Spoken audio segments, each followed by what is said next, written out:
भगवान बुद्ध की वाणी धम्मपद की गाथा और कथा हिंदी में। आइए सुनते हैं बुद्ध की ये गाथा और उसके बारे में ग्रुप डिस्कशन और स्टोरी के गहरे अर्थ जानने का प्रयास। वर्ग 5 गाथा 1 मूढ़ों के लिए संसार लंबा होता है। दरिद्र सेवक की कथा। स्थान जेतवन सावित्र।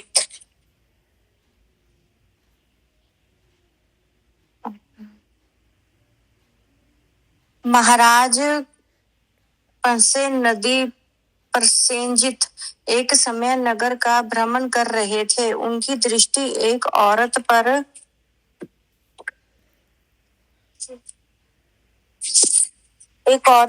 पड़ी जो अपने घर की खिड़की से झांक रही थी। राजा उसकी अनिद्य सुंदरता पर मोहित हो गया। उसकी काम पिपासा जागृत हो गई। वह उसे प्राप्त करना चाहता था। पता करने पर मालूम हुआ कि वह विवाहिता है।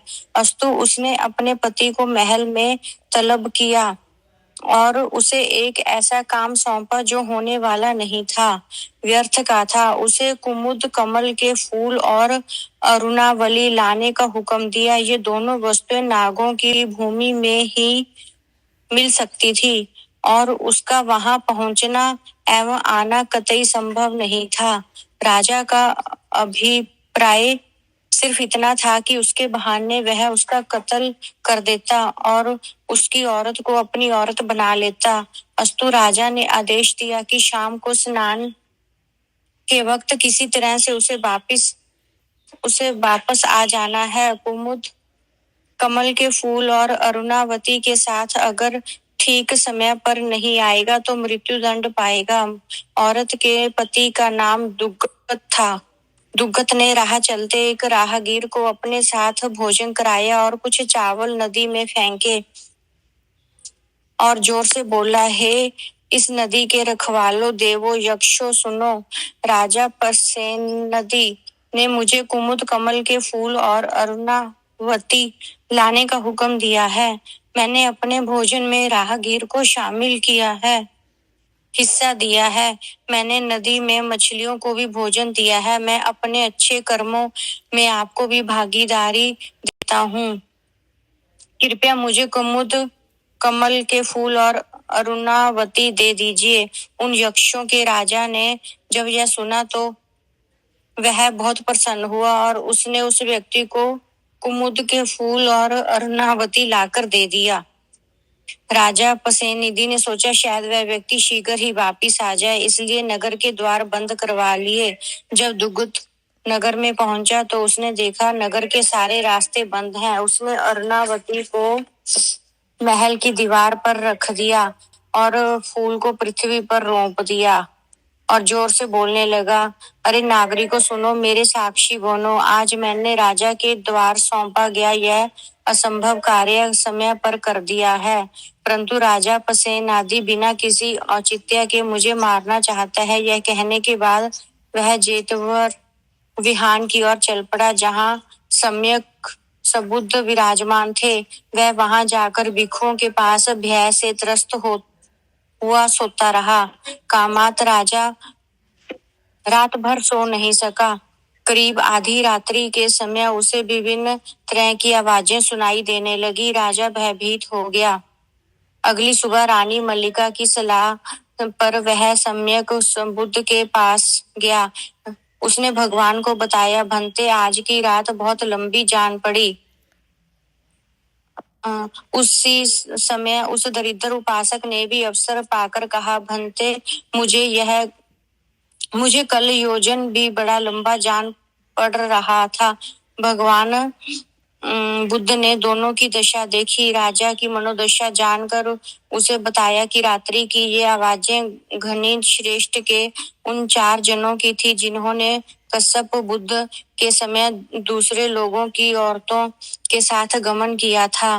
पराई औरतों के साथ गमन करने के कारण अब वे लौह कुंभी निर्या में पड़े हैं, दंड भुगत रहे हैं। राजा सब कुछ समझ चुका था। वह कर्मों की भ्रष्टता, नैतिक पतन को जान गया और नैतिक पतन के पापजन्य कर्मों के दंड को भी जान मान गया।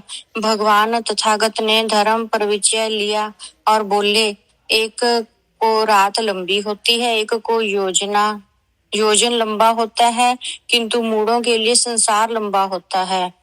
उन्होंने नैतिक मार्ग और नैतिक गुणों की महिमा सुनाई, उनका फल बताया और कहा कि जो जागृत है उसके लिए रात बहुत लंबी हो जाती है, क्योंकि वह इंतजार करता रहता है कल सुबह हो और कब वह अपने भले काम में लगे। वही सोए हुए व्यक्ति की रात शीघ्र ही खत्म हो जाती है, उसको गहरी निद्रा आ जाती है। रात कैसे बीत जाती है इसका उसको आभास भी नहीं रह हो पाता। जो थका हुआ राहगीर होता है उसके लिए एक योजन भी बड़ा हो जाता है, लंबा हो जाता है।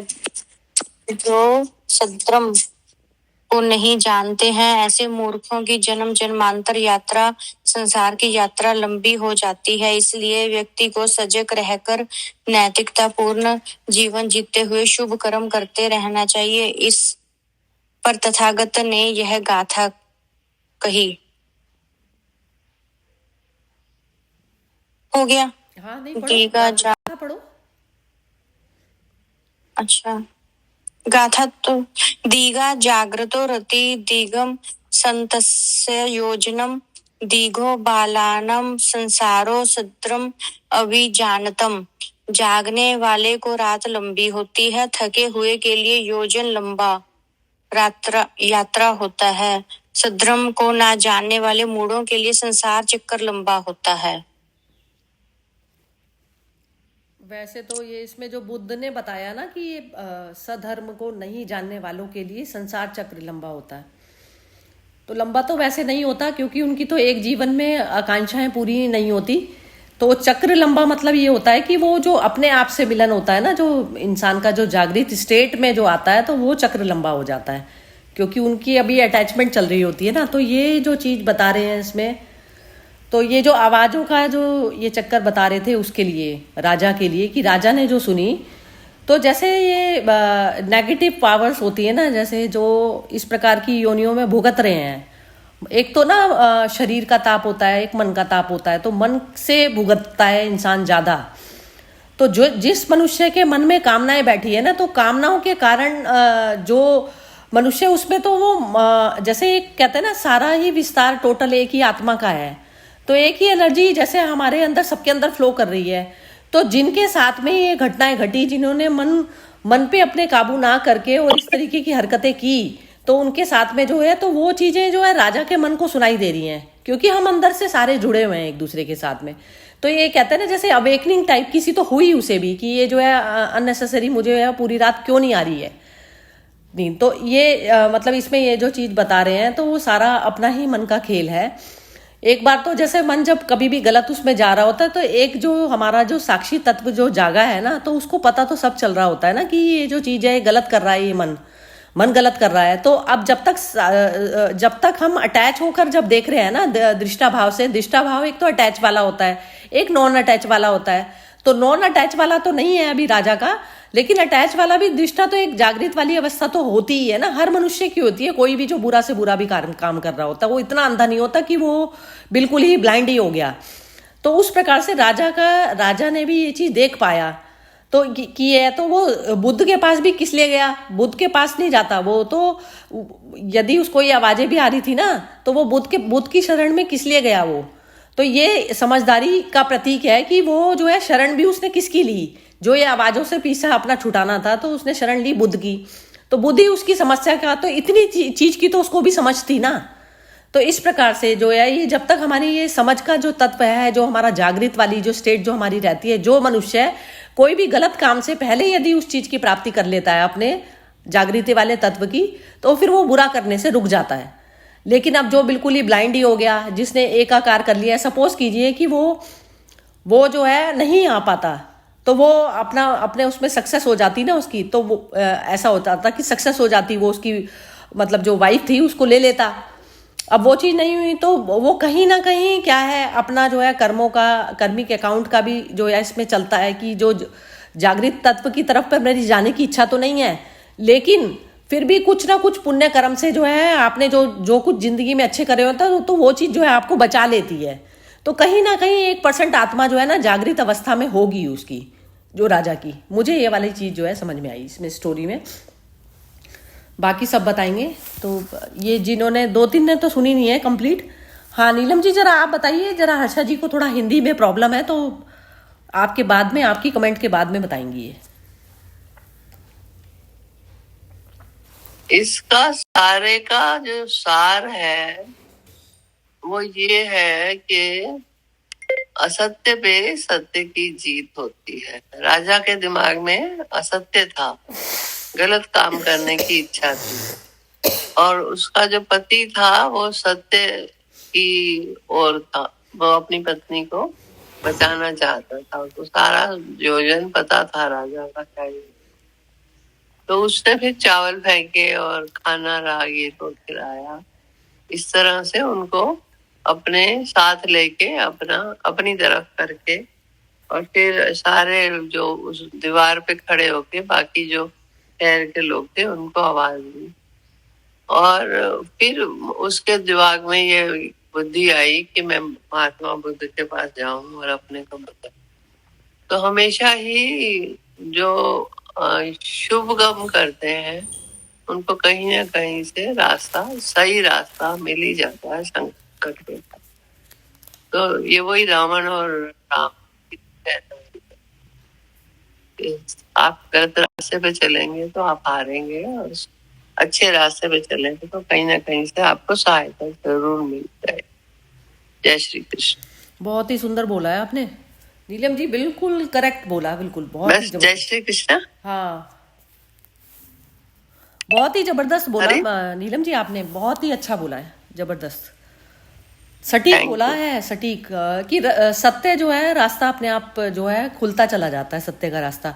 और नहीं भी खुले, जो सत्य के पथ पर जो चल रहा है ना मनुष्य है, तो यदि नहीं भी खुले, सपोज कीजिए वो मर भी जाता, जो लेने गया था सामान सर्पों की उसमें, तो वो मर भी जाता, तो भी वो क्या करता, वो एक ना अधूरे मन से नहीं जाता, अधूरे मन से नहीं मरता। उसको कुटिल चीजें तो ये पता चली गई थी अंदर से, जो जिसका अपना मन बिल्कुल शुद्ध होता है तो उसको दूसरे की भी जो इम्प्योरिटीज होती है पता तो फौरन चल जाता है ना, फौरन पता चल जाएगा जब मेरा मन बिल्कुल। हाँ तो वो पता तो चल गई, लेकिन अब राजा है उसका जो है वचन वो मानना ही है, तो मानना ही है, तो वो जो है रास्ता सत्य अपने आप दिखाता है। यदि उसमें वो जाता ना, यदि वो चला भी जाता उसमें, तो ये होता कि सत्य ने जो उसके लिए रास्ता जो खोल दिया ना, तो वो जो चीज नहीं भी खुलती तो वो लेकिन शांति से वो अपना निर्वाण को प्राप्त हो चुका होता। निर्वाण को प्राप्त मतलब वो चीज हो गई ना कि पहले से ही उसने राजा की उसका उल्लंघन नहीं करा। और सत्य की जीत तो ये जैसे अब उसमें भी करते हैं ना, हम गीता में भी बात करते हैं, तो सत्य की जीत हम बोलते हैं कि जैसे लास्ट में वो बच गए, अब फिजिकली तौर पर मर भी गया, लेकिन एक इंसान शांति से मर रहा है और एक इंसान इस प्रकार से किसी दूसरे की चीजों को लेकर और फिर वो मर रहा है, तो वो तो पूरी समय ही उधेड़-बुन उसकी अपनी आप को ही एक मन के दोनों तल होते हैं ना, एक तो आत्मा के साथ का होता है अटैच और एक वैसा होता है, तो आत्मा तो बोलती ही है जब आप कर रहे हो तो करंट में, तो अंदर रियलाइजेशन सबको होता है ये चीज का, लेकिन कोई जो है उसको संकल्प शक्ति से जो है अपनी इच्छाओं को और वो सब करके और जो है अपना करके परे रखकर और फिर चलता है। हाँ तो चलिए अब हर्षा जी जरा बोलिए, आप बोलिए। एक असंतुष्ट मरता है और एक तृप्त होके मरता है। दोनों बिल्कुल, दोनों का बहुत जबरदस्त फर्क है। अतृप्ति, बस अतिरिप्ति ही दोबारा जन्म का उसका कारण है, बॉडी लेने का। अतृप्त मन की दशा, मन ही दोबारा जन्म लेता है ना। जी जी हाँ जी बोलिए हर्षा जी, आप बोलिए। बहुत सुंदर ये है स्टोरी, वेरी सिंबॉलिकल। तो ये जो आप जैसे बोला ना कि जिसका अंतःकरण शुद्ध होता है ना, उसको दूसरा का सब मन का ख्याल है सब उसको समझ में आ जाती है। तो ये आदमी को भी अपना पत्नी का रक्षा करना था, पर वो पुण्य काम करते गया और फिर वो पुण्य के द्वारा वो जल्दी पहुंच गया द्वार पर। राजा का जो था वो जो नियत खराब था वो उसको मालूम नहीं था, तो उसने विश्व को प्रोक्लेम किया, पर तभी भी कुछ उसको सहारा नहीं आया जब तक भगवान इंटरवीन नहीं किए। तो वो इंटरवेंशन क्या था, डिवाइन इंटरवेंशन, वो सब जो आवाजें जो राजा को सुनाई दी ना, ये डिवाइन इंटरवेंशन होता है अपने लाइफ में, कि कुछ कुछ ऐसे हमारे अनुभव हो जाते जहां से हम भगवान की तरफ चले जाते हैं, क्योंकि जो हमारा गलत कर्म का परिणाम होता भी है, पर हमको यदि भगवान का थोड़ा कृपा होता है तो हमको जागृत भी वही करता है। तो ये आवाज़ के कारण उसकी जागृतता आई और वो बुद्ध के पास गया, तो उसका भी लेवल ऑफ स्पिरिचुअल लेवल थोड़ा होएगा कि वो बुद्ध के पास गया और आम इंसान के पास नहीं गया, कोई तांत्रिक के पास नहीं गया। तो ये जो हम लोग जो मिस्टेक करते हैं कि जब मैं आपको एक स्टोरी सुनाती हूँ, जब मैं वहां पौंडीचेरी में पढ़ती थी ना, तो एक बहुत फेमस एस्ट्रोलॉजर आया था, एकदम प्रख्यात, तो कई लोग के कुछ ना कुछ प्रॉब्लम्स थे ना, तो वो एस्ट्रोलॉजर के पास जाते थे। तो ये माता जी को ये कान में किसने कहा कि माँ आप जब बैठे हो परम गुरु परम तत्व जो है हमारे सामने, जिसके में हम लोग समर्पित हो गए, तो भी कई साधक वो एस्ट्रोलॉजर के पास जा रहे हैं। तो मदर ने कहा कि उसको जाने दो, पर एक खाली मेरा मैसेज लिख देना नोटिस बोर्ड में, वो हमको अभी भी याद है। All those who go to astrologers have lost their faith in the divine. तो जो भी अपने वो जो होते हैं ना प्रॉब्लम्स, हम लोग भगवान को तरफ एड्रेस करें, क्यों हम लोग और इधर उधर भटके, क्योंकि सब कॉजेज हमारे भीतर ही होती है जो हम लोग समझ नहीं पाते हैं। तो ये स्टोरी में मुझे ये बात बहुत याद आई और मैं इसलिए ये शेयर करती हूँ। और दूसरी भी बात है, हमारा जब घर में बहुत तकलीफ थी, पार्टीशन हो रहा था दोनों भाइयों के बीच में, बहुत संघर्ष चल रहा था, घर में रहना मेरे मुश्किल हो गया था। I was desperately searching for another house. तो हम हमारे सेंटर में गए और एक जन्माक्षर एस्ट्रोलॉजी के पास मैं भी गई कि मेरा कभी योग लगेगा दूसरा घर का। तो वो बोला अभी कुछ दिक्कत है। तो मैंने जाकर वो सब जन्माक्षर है ना, माता जी का समाधि है ना, शिवबिंदु का समाधि है वहां में हम लोग का सेंटर में, तो वहां मैं जाकर सब जन्माक्षर रखती। मैं बोली अभी कुछ नहीं माँ, जो भी है मुझे तू शक्ति देना। और तभी मुझे ये सेंटेंस वापस 40 साल पहले जब मैं स्टूडेंट थी, जब मैं पढ़ रही थी स्कूल में, यही सेंटेंस मुझे अभी जैसे माता जी का आवाज में आया, all those who go to astrologers have lost their faith in the divine. तो मैंने बोला माँ, मैंने बहुत, मुझे डेस्परेशन में इधर उधर भटकती थी, मुझे मालूम है आप मेरे लिए जो बेस्ट करेंगे वो करेंगे, और आप नहीं मानोगे, मैंने उनको इतना ही कहा कि माँ मुझे ये एक घर पसंद है, पर यदि आप का इच्छा हो तो मैं रजिस्ट्रेशन शेरबिंदो का बर्थडे में करूँ, August 15 इंडिपेंडेंस डे, तो आप प्लीज देखिएगा, इसमें गौर करिएगा।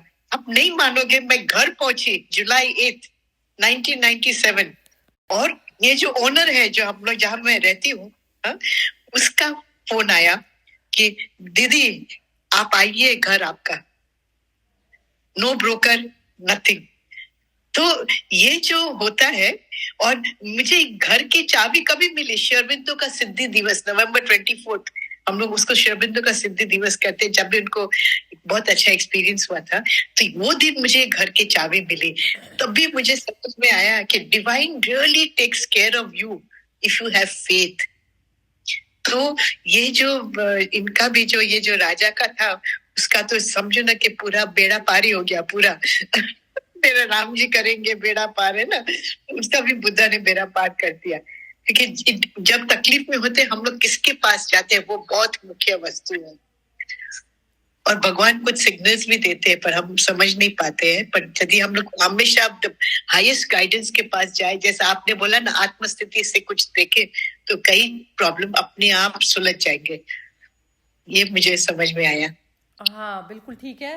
लेकिन है ना, ये जो हर्षा जी जैसे आप जो बता रही है ना स्टोरी, तो मैं उसमें ऐसा लेती हूँ इसको चीज़ को, जैसे वो डिवाइन तो अपना कर ही रहा है, तो डिवाइन के साथ में हमें अपने आप में मर्ज होना है।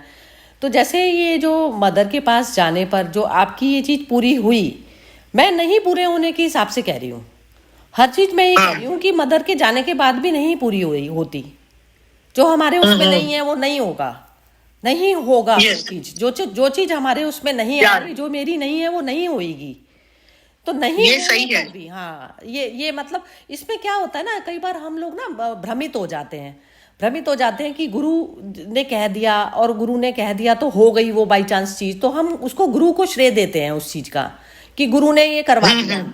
बात वो नहीं है, बात ये है कहने की कि हम कितना अपने स्वरूप में बैठे पहले जाके, जब मैं आत्मा भाव में आऊंगी तो मेरे लिए उस चीज की इंपॉर्टेंस ही खत्म हो जाती है ना, जिस चीज के लिए मैं क्रेविंग कर रही हूँ। मैं तरस रहती हूँ। हाँ, हाँ। सही बात है, एकदम सही बात है, हाँ, एकदम ये सही बात है। तो इसमें ना जैसे ज्यादातर नॉर्मल जो एक जो हम सब शास्त्र जो ग्रंथ पढ़ते हैं ना, तो उसमें कहते हैं कृष्ण ने साथ दिया तो इसलिए जो है अर्जुन वो हो गया। कृष्ण ने साथ नहीं दिया, कृष्ण अर्जुन बन गया, अर्जुन कृष्ण ही बन गया। तो कृष्ण बन के समर्पण उस अवस्था का हुआ ना कि मैंने अपने मन का समर्पण कर दिया, मैंने अपने मन का समर्पण कर दिया, तो मैं कृष्ण ही तो बन गया। मन ही तो बीच में दीवार था कृष्ण के, कृष्ण सही बात है। उसमें तो वो मन को ही जब आप डिसॉल्व कर देते हैं, और फिर आप मन को डिसॉल्व करते ही आपकी जो बुद्धि होती है, सब चीजें आपकी शुद्ध हो जाती हैं।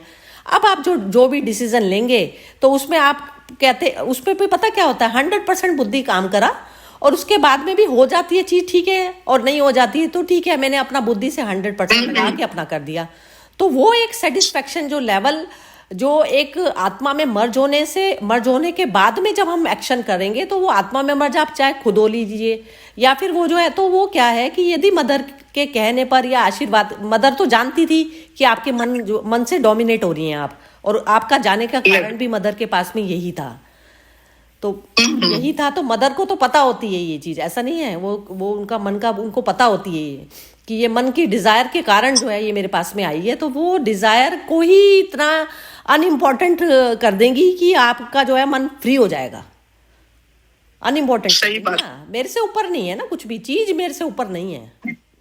यस यस यस, तो ये चीज आपने कहा इतना सही कहा, क्योंकि मेरी फ्रेंड है, वो पौंडीचेरी में रहते थे, उनका हस्बैंड बहुत पुराने बचपन के साधक है। उनको माँ थे ना, तभी उसको पहले बेटी हुई तो माँ ने बेटी का नाम कृपा रखा, बेटा हुआ उसका नाम अजय, और मदर बोला एवर विक्टोरियस अजय। तो ये अजय जब जिसका स्टोरी मैंने कई बार आपको क्या कि जिसको कैंसर हुआ था, 17 साल का लड़का था वो, और वो तो उसका मन में भी यही प्रश्न आया, और मेरे मन में भी यही प्रश्न आया कि जैसे आपने कहा वो बहुत सही है कि जो अपना नसीब में होता है वो हमें मिलता है।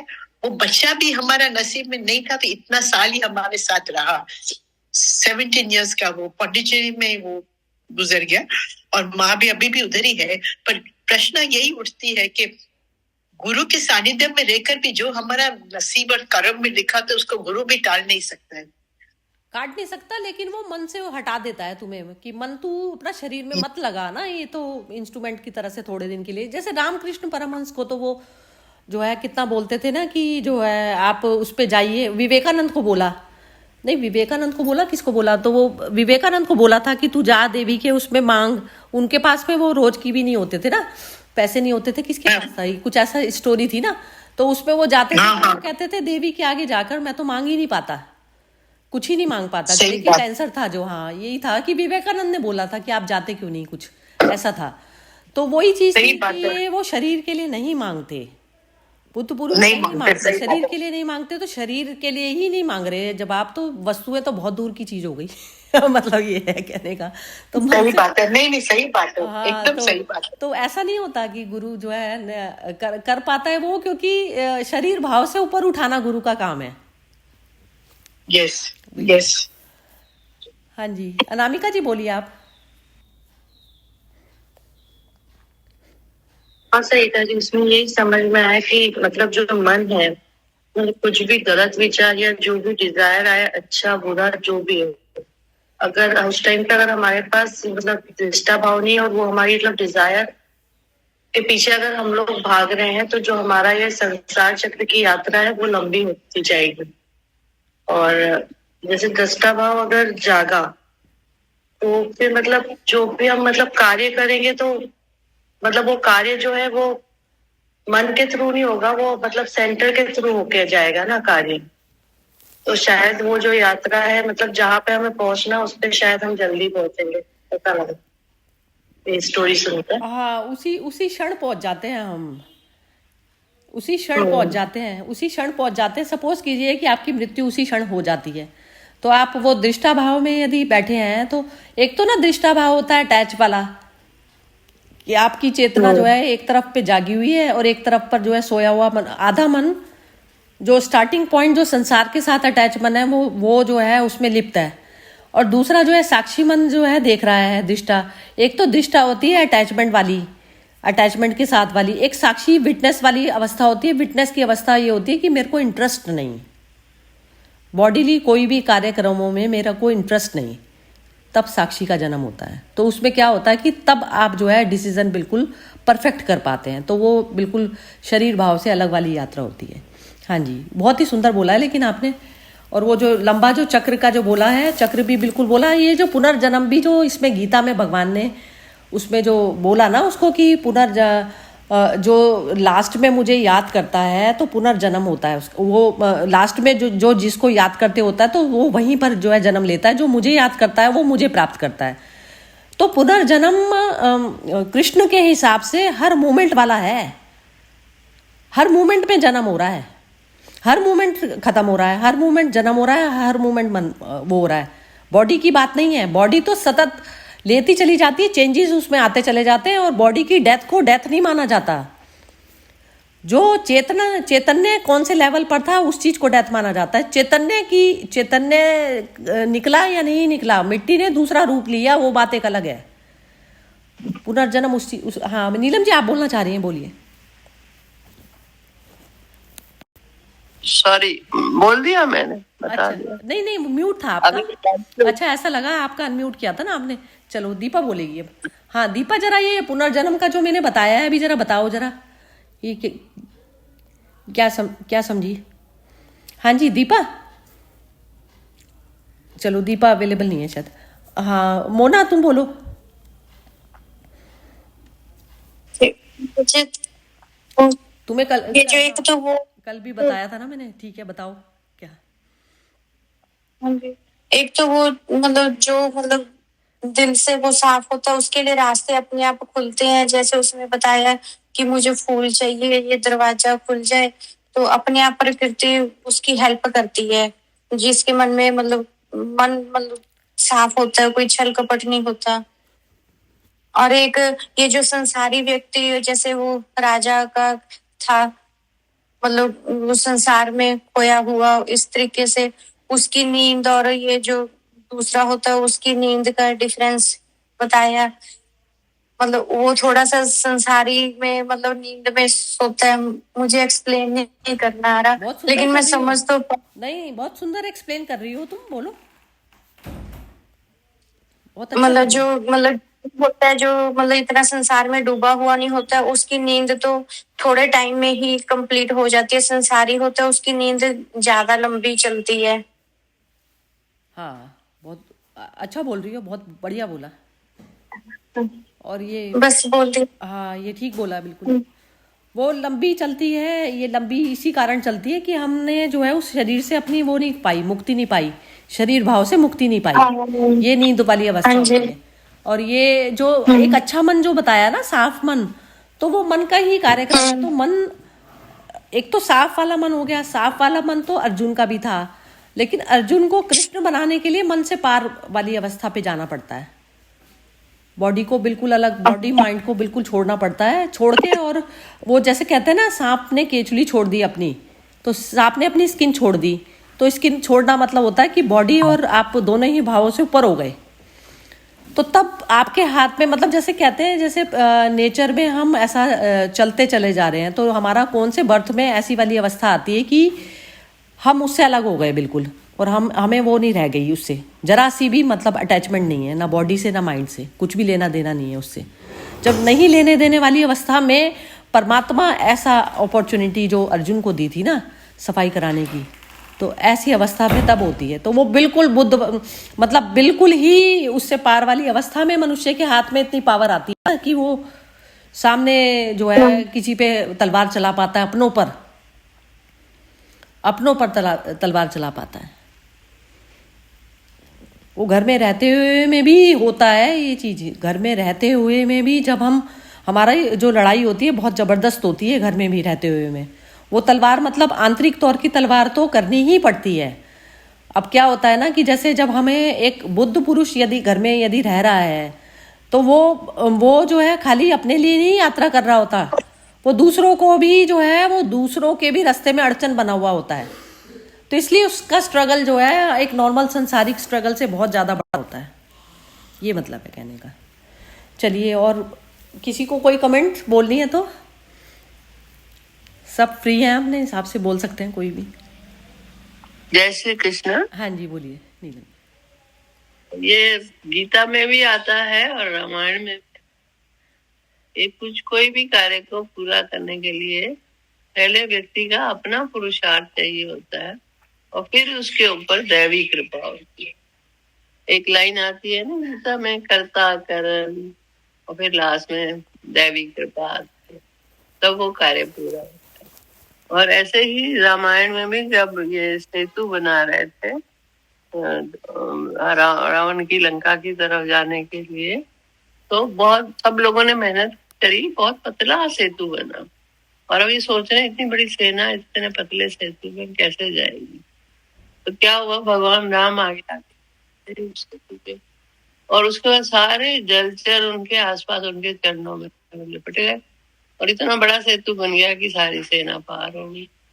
तो उन लोगों ने बोला, जिन्होंने मेहनत करी, पांडवों में और राम, थोड़ा सा तेज बोलिए नीलम जी, आवाज चली गई आपकी, थोड़ा सा तेज। जो जिन लोगों ने बहुत मेहनत करी थी वो हाथ जोड़ के भगवान को बोले, जब आपके ही चरणों में होना था तो हमें क्यों इतने दिन लगाए रखा आपने, छोटे छोटे पत्थर और यही करते करते। भगवान ने भी यही बोला कि पहले पुरुषार्थ होता है, उसके बाद आपको दैवी कृपा मिलती है। पुरुषार्थ पहले और फिर दैवी कृपा आती है। तो फिर भगवान भी तब साथ देते हैं जब आप अपने कर्म पहले पूरे। अचानक याद आ गया, ये भी जो आपने बोला ना पुरुषार्थ का भी, ये इनकी बात ही बोल रही हूँ, ये हर्षा जी वाली। जैसे ये गई वहां पर, तो पुरुषार्थ होता है पुरुष के पास में आ जाना। पुरुषार्थ मतलब आप आत्मा भाव से जो है कर रहे हैं, आपको ये नहीं है कि होएगा क्या नहीं होएगा, संशय नहीं है। संशय आत्मा, एक तो ना संशय आत्मा होती है, संशय आत्मा को यही नहीं पता चलता, बार बार उसके रास्ते में संशय खड़ा हो जाता है रास्ते में कि मैं ये करूं नहीं करूं। तो संशय से हटकर पहले आप पुरुषार्थ होता है उस पुरुष के पास में आ जाना, जो चेतना जो शरीर के साथ में लिप्त थी वो शरीर से हाँ दूसरे वाले भाव में आ गई पहले वो, तो वो पुरुषार्थ हो गया। वो आत्म तत्व को वो प्राप्त कर लिया उसने। अब वो जो भी कुछ कर रही है, अब जो ये तो स्टोरी के रूप में भगवान ने मतलब भगवान के उसमें ऐसे करके दिखा रहे हैं चमत्कार, लेकिन ये जो जैसे ही वो होती है ना, तो दैवीय कृपा तो तभी हो गई ना जब हम देव के साथ में मर्ज हो गए। देव के साथ में मर्ज होते ही हो जाती है कृपा। कृपा ही वही है जो हम देव के साथ में मर्ज होने का भी वो हम अपने करे नहीं होता है। अपने करे इसलिए नहीं होता कि हम ये चीज समझ रहे हैं, लेकिन जब करने का मौका आएगा ना, फिर हम वापस हमारे को अटैचमेंट और वो सब घेर लेगी। तो वो भी एक सजा टाइप की सी होती है कि ये सजा से भी मुक्ति हमें तभी मिलती है जब हमारे कर्मों का कुछ बैलेंस हल्का हो जाता है। क्योंकि एक तो टॉर्चर जैसे होता है ना, एक तो बॉडीली लेवल पर तो जो भी हम भोगते हैं ना, तो वो हम पशु योनि टाइप का भोगते हैं। एनलाइटनमेंट एकदम नहीं हो जाती, लेकिन भोगते हुए में भी मेरे को ये पता होता है कि ये भोगना मेरी चल रही है, मन को लगती है ये चीज़। तो अब मन जाना चाहता है आत्मा भाव में, जाना उसको प्रेम क्योंकि शांति से है। अब शांति के लिए, अब शांति की तरफ पर जाते हुए में मतलब ये हो गया कि आप पुरुषार्थ की तरफ पर जा रहे हैं। पुरुषार्थ वो हो गया पुरुष से मिलने, अपना शांति से मिलने जा रहे हैं आप। शांति आपकी प्रेमिका है, तो वो अवस्था जो है आती है, तो उसके बाद में काम सही ही होता है। तो यही है कि आप स्वयं चले जाएं, और नॉलेज क्या होती है वो पूरा प्रकाश हो जाती है, तो उसमें संशय आपके खत्म हो जाते हैं। आप आत्मा भाव से अपने आप ऑपरेट करते हैं, तो उसमें कोई ना गुरु ना चेला, आप उसके साथ हो गए। तो आप ना मतलब ऐसा हो जाता है कि प्रेमी मिल गया, तो अब फिर दूसरा संसार किस लिए ढूंढना है, किस लिए भटकना, तो वो भटकन सारी खत्म हो जाती है आपकी। वो होती है डिजायरलेस स्टेट, यही है। लेकिन इस ग्रुप में सब लोग उस आत्मा पथ पर चल रहे हैं, ये चीज तो मैंने देख ली, बिल्कुल चल रहे हैं, क्योंकि क्लैरिटी पूरी तरह से आ चुकी है। हाँ जी, एक वो जो हर्षा जी ने बोला वो एस्ट्रोलॉजी वाला, वो मुझे भी वो लगा, मुझे ऐसे लगता है मतलब जैसे कोई इंसान को कोई भी आती है बात, दिक्कत हो, तो वो डायरेक्ट मतलब भगवान से ही वो कर डिस्कस, मतलब इधर उधर जैसे एस्ट्रोलॉजी वगैरह के पास ना जाए, मुझे ऐसे लगता है। मैं तो जैसे कोई दिक्कत होती है मैं तो डायरेक्ट बस भगवान से ये डिस्कस करती हूँ कि मुझे ये दिक्कत है। नहीं, वो इच्छा की तीव्रता पे मैटर करती है। इच्छा की तीव्रता आपकी जितनी है ना, तो आप उसी चीज को ढूंढेंगे।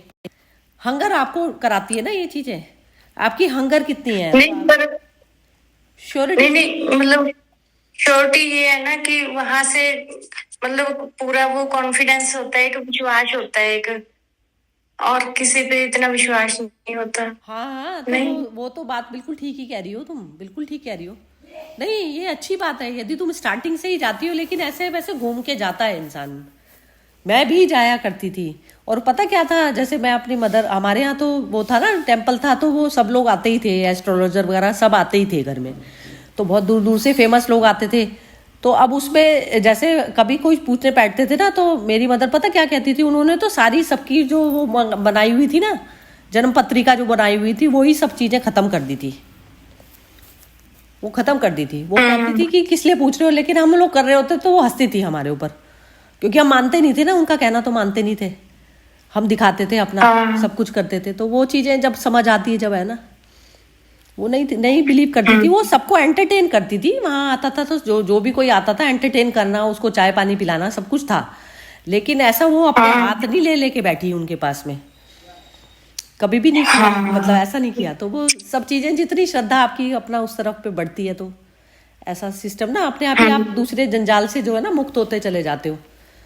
तो अब जब आप स्वयं परम हो जाते हो, तो परम के बाद तो जीने का एक टेस्ट एक अलग है। परम वाली अवस्था पे तो बहुत मजा, मतलब मजा क्या आने लगता है कि आपको ना अंधेरा नहीं पता होता। जो अंधेरे में फंसे लोग हैं ना, वो देख कर आप या तो उनका सोल्यूशन करने की कोशिश करते हो कि जो फंसा पड़ा है अभी भी, और या फिर जो है आप अपना मौन बन के उनके दृश्य को देख रहे होते हो। बस ये अवस्था आनी चाहिए। हाँ जी, हर्षा जी, जरा अनामिका जी, अब बोलेंगे आप कुछ? अभी 1-2 मिनट है तो। हाँ जी, अनामिका जी बोलेंगे क्या? नहीं सरिता जी, अच्छा, कुछ नहीं बोला, चलो। सब कुछ में गया। हर्षा जी बोलिए आप। हाँ, आपने तो बहुत मजा का स्थिति में बता दिया, फिर अभी बोलना ही क्या है, बस वही स्थिति में मग्न रहना है, और कुछ लेना ना देना ना, मगन रहना बस। यही है, बिल्कुल बिल्कुल यही बात है, बिल्कुल। और बताए अपन यही तो आनंद है।